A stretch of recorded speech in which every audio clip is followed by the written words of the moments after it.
from this organization that there were certain things they wanted to see Andy Rodriguez do. Of course, he had the injury early in the season, so they wanted to make sure he was okay and healthy and doing whatever. Colin, it looks like he's doing the things he needs to do. He was in the Futures game during All-Star Weekend. It looks like Andy Rodriguez, and this is just from somebody who's getting his information secondhand like everybody else, but it sounds like Andy Rodriguez, at the very least, couldn't do worse than what we're seeing right now. And if that's the case, maybe that's all the conviction that you need.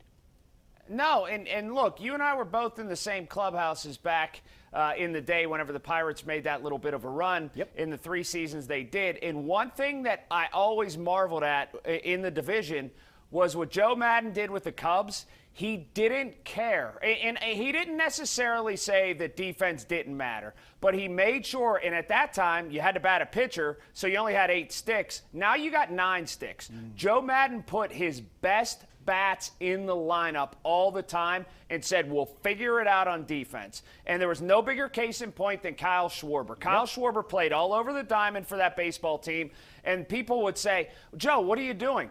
The guy's a major league bat. And it's time for the Pirates to subscribe to that theory. You get your 9, it's not 8 anymore, it's 9. You get your 9 major league bats in the lineup and you figure it out from there. I don't care if Sawinski has to play first base. I don't care if Andy Rodriguez has to catch. They started to do that and they took baby steps in doing that by putting Henry Davis in right field. There you go. So why not play it all the way out? You hit the nail on the head. I was going to mention that. You already made that case to bring Henry Davis up. You made that case to bring Nick Gonzalez up. Why not just complete the set, or at least add to the set, and do the same thing with Andy Rodriguez? I think you make great points. I think you make the point about the bat in the lineup. That means a lot. I think the fact that you mentioned, hey, if you can't perform the basic duties of being a catcher, it becomes a problem, whether it's preventing pass balls with 2 runners on or just avoiding bad throws.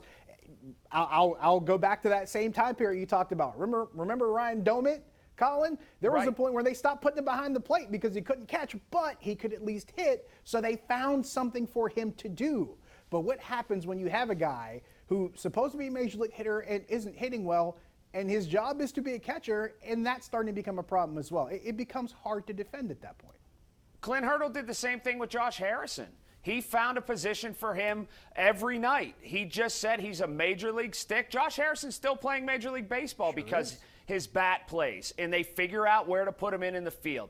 It is, again, I don't want to make Austin Hedges the poster child for everything wrong with the Pittsburgh Pirates, but it's gross mismanagement, and it just needs to end, and people are tired of it. They're just tired of it. Yeah, I was one of those people. I didn't try to pile on to Austin Hedges in the first half of the season, but there does become a point where you look at something and you start to say, you know what, enough is enough. I think we're reaching that point where it's almost impossible to defend at this point. 412-575-2600 on the Borders and Borders hotline. Give us a call. We will take a break. When we come back, we'll have our tweet of the night. Plus, we'll read some of your tweets. We'll take your phone calls. We'll talk about it all. Stick around.